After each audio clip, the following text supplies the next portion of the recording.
In this video, I'm going to show you how to format your unedited iPhone images of your artwork in Photoshop. So first, a word about taking photographs of your art with your iPhone. There is a setting for your phone that is called high efficiency. And when you go to your iPhone and you go to settings, look for a high efficiency setting, select that, and that will give you the highest resolution so that your image will be the largest image and it will look as good as possible. I also recommend using fluorescent lighting for color. Fluorescent lighting gives the best color, and your iPhone is already set for the color balance of fluorescent lighting. So that's what I do. This is an image of one of my paintings that I just took with my iPhone. I opened it on Photoshop, and I have done no editing yet of the image. So the first thing I'm going to do is use the crop tool. And I'm going to crop off as much of the background as I can, but none of the image. I want to save every bit of the image.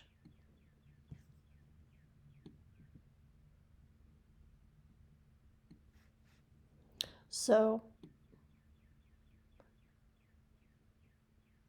that's pretty good. And you can see that the crop doesn't necessarily line up with the exact edge.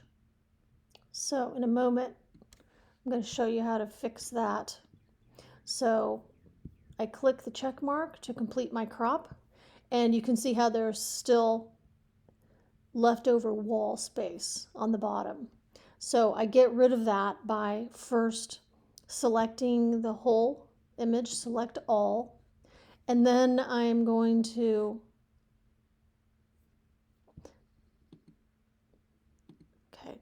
go to the Move tool. I'm going to click on the Transform Control box on the corner and then right click on the inside. And it gives me this option for skew. So using the skew option, I can grab a corner and I can pull it out like this. And that allows me to custom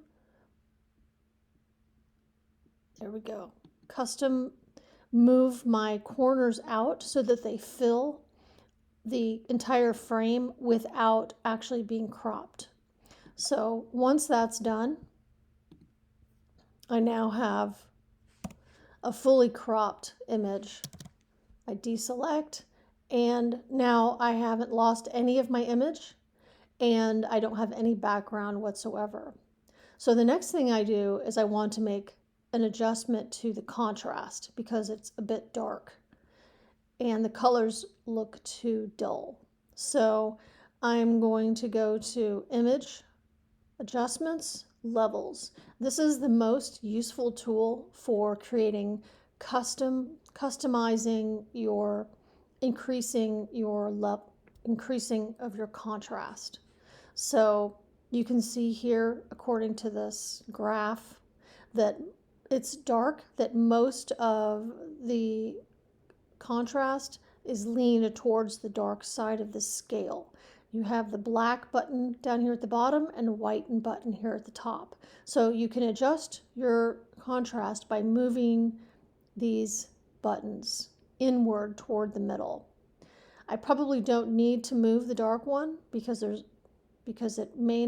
may have enough dark already. But what this does is it adjusts the light, like on the light side, it adjusts the light so that you are increasing the light areas, but you are not changing the dark areas. So the dark areas are staying the same, the light areas are increasing,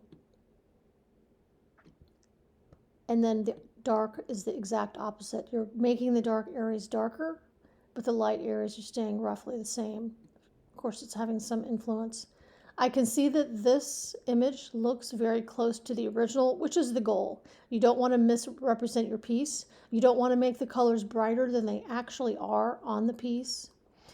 You want it to look as much like the original as possible. Not too saturated, not too light, not too dark. Colors spot on. So this is the best way to get the exact representation of the colors that you want.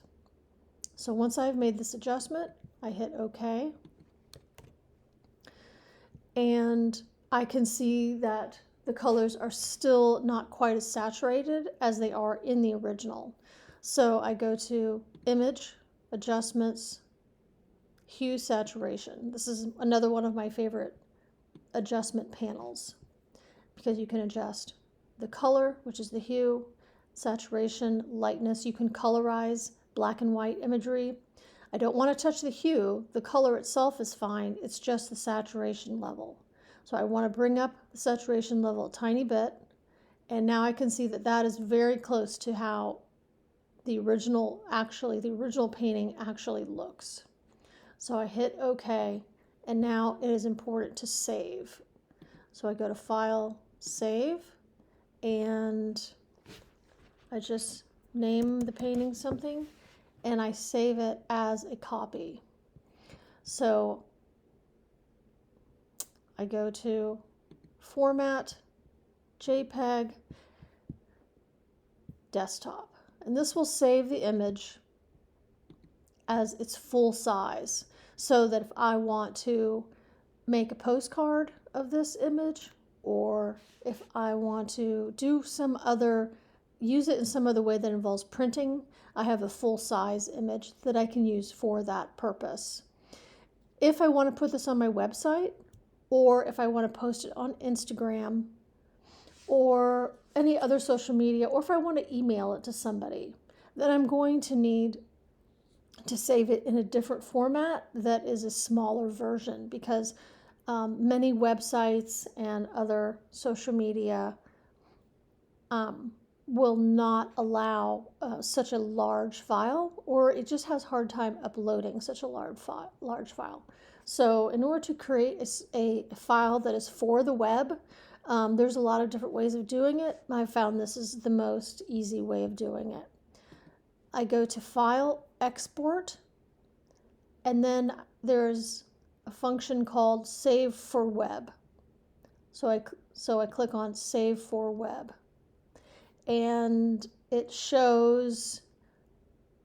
gives you the different options, and the only one that I'm really dealing with here is size.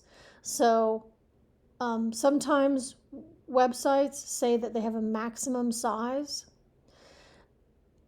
or number of pixels. On my website, I use 950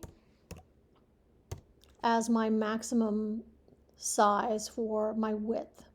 So you can see that because it's linked, these two numbers are linked together to create an image that has not been